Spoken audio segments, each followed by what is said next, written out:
रात हमेशा रहस्यों से भरी होती है। दिन का शोर शराबा अंधेरे में बदलते ही जैसे कहीं गुम हो जाता है, और तब केवल वही सुनाई देता है जो हम सुनना नहीं चाहते। ये कहानी दो दोस्तों की है, राजीव और निखिल। दोनों की दोस्ती गहरी थी, लेकिन एक रात की घटना ने उन्हें जिंदगी और मौत के बीच खड़ा कर दिया। राजीव और निखिल उत्तराखंड के एक छोटे कस्बे में रहते थे। बचपन से साथ पढ़े, साथ खेले और साथ बड़े हुए। गांव वालों को उनकी दोस्ती पर रश्क होता था। लोग कहते, अगर दोस्ती का असली मतलब समझना हो तो राजीव और निखिल को देख लो। कस्बा पहाड़ों और जंगलों से घिरा हुआ था, चारों ओर हरियाली, लेकिन उसके बीच एक रहस्य छिपा था।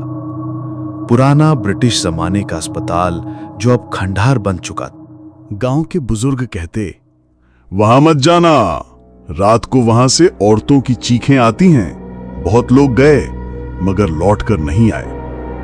राजीव और निखिल हमेशा इन बातों को मजाक समझते। एक बार कस्बे के मेले में दोनों दोस्तों की बहस हो गई। तू हमेशा कहता है कि डर कुछ नहीं होता। चल, आज रात उसी पुराने अस्पताल में चलते हैं। अगर तू सच में इतना बहादुर है तो पूरा 1 घंटा वहां बिता कर दिखा। ठीक है, तू साथ चल, फिर देखना किसका दिल मजबूत है। दोनों ने तय किया, आज रात 12 बजे वे अस्पताल में जाएंगे। रात 12 बजे दोनों टॉर्च और मोबाइल लेकर निकले। चांद बादलों में छिपा था और रास्ते पर झींगरों की आवाज गूंज रही थी। जैसे ही वे अस्पताल पहुंचे, टूटी खिड़कियों से ठंडी हवा निकली। ऐसा लग रहा था मानो इमारत खुद उन्हें अंदर बुला रही हो।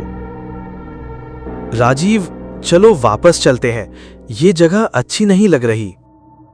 अब क्यों डर रहा है, चल अंदर चलते हैं। दोनों अंदर घुसे। अस्पताल का हॉल बहुत बड़ा था। दीवारों पर झड़ती हुई पेंट, टूटी घाटें और चारों तरफ बदबू। अचानक एक कमरे से हल्की कराहने की आवाज आई। दोनों चौंक गए। कोई है यहां? राजीव ने अपनी नजर उस तरफ डाली, मगर कमरा खाली था। सिर्फ खून के सूखे धब्बे दीवार पर फैले हुए थे। अचानक उनके पीछे किसी औरत की हंसी गूंजी। दोनों ने पलटकर देखा, कोई नहीं। अस्पताल के बीचों बीच एक दरवाजा था जिस पर धुंधली लिखावट में लिखा था, वार्ड नंबर 7। लोगों का कहना था कि ब्रिटिश दौर में यहां मानसिक रोगियों को रखा जाता था और उन पर जुल्म किए जाते थे। राजीव ने दरवाजा खोला। अंदर जाते ही दोनों को ठंडी हवा का झोंका लगा। दीवारों पर नाखूनों से खींचे गए निशान थे। मुझे छोड़ दो, मैं मरना नहीं चाहती। अचानक कोने में रखी टूटी स्ट्रेचर अपने आप हिलने लगी। भाग राजीव, भाग, चल यहां से। नहीं, आज मैं सच्चाई जानकर ही जाऊंगा, चाहे जो हो जाए।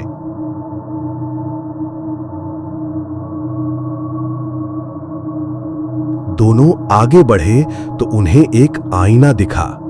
राजीव ने टॉर्च उस पर डाली और अचानक दोनों के पीछे कई परछाइयां दिखीं।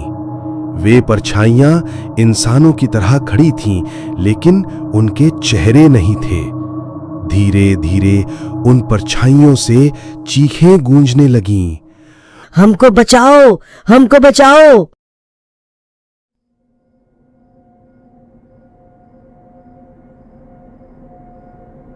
राजीव, ये भूत है, मैंने कहा था ना। लेकिन तभी आईने में एक औरत का चेहरा उभरा, खून से सना हुआ, आंखें लाल, होंठों पर डरावनी मुस्कान। उसने कहा, अब तुम भी यहीं रहोगे, हमेशा के लिए। अचानक निखिल चीख पड़ा। किसी अदृश्य ताकत ने उसका गला दबा दिया था। राजीव घबरा गया। उसने अपने दोस्त को खींचा, मगर निखिल हवा में उठ गया। उसके शरीर पर लाल निशान उभरने लगे, जैसे किसी ने चाकू से काटा हो।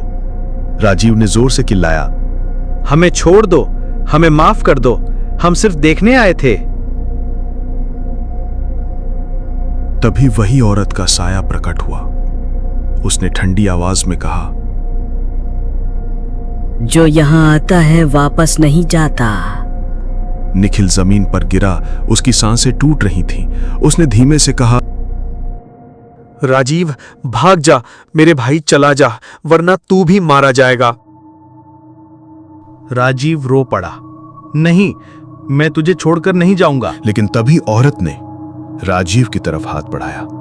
उसका हाथ बर्फ जैसा ठंडा था। राजीव की आंखों के सामने अंधेरा छा गया। अगली सुबह गांव वालों को अस्पताल के पास राजीव मिला, बेहोश, शरीर पर नीले निशान। लेकिन निखिल कहीं नहीं था। राजीव ने होश में आकर कहा, निखिल उसे भूत ले गए, मैं बचा नहीं पाया, मुझे माफ कर दो। गांव वाले डर गए। उन्होंने पुलिस को बुलाया। पूरे अस्पताल की तलाशी ली गई, लेकिन निखिल का कोई सुराग नहीं मिला। आज भी राजीव अकेला जी रहा है। उसकी आंखों में हमेशा डर छाया रहता है। लोग कहते हैं कि रात को अक्सर वो अस्पताल के पास जाता है और आवाज लगाता है, निखिल तू लौटा, मैं तुझे अकेला नहीं छोड़ूंगा। गांव वाले कसम खाते हैं कि कई बार रात को अस्पताल से निखिल की चीख सुनाई देती है, मानो वो पुकार रहा हो, राजीव तू क्यों आया था, ये हमारी आखिरी रात थी। कभी कभी दोस्ती इंसान को मौत के दरवाजे तक ले जाती है, और कुछ जगहें ऐसी होती हैं जहां इंसान का कदम रखना उसकी आखिरी रात साबित हो जाता है। तो दोस्तों, अगर आपको हमारी ये कहानी थोड़ी भी पसंद आई हो तो प्लीज चैनल को सब्सक्राइब कर बेल आइकन को प्रेस कर लें। आगे और भी दिल दहला देने वाली कहानी आपके पास आती रहे।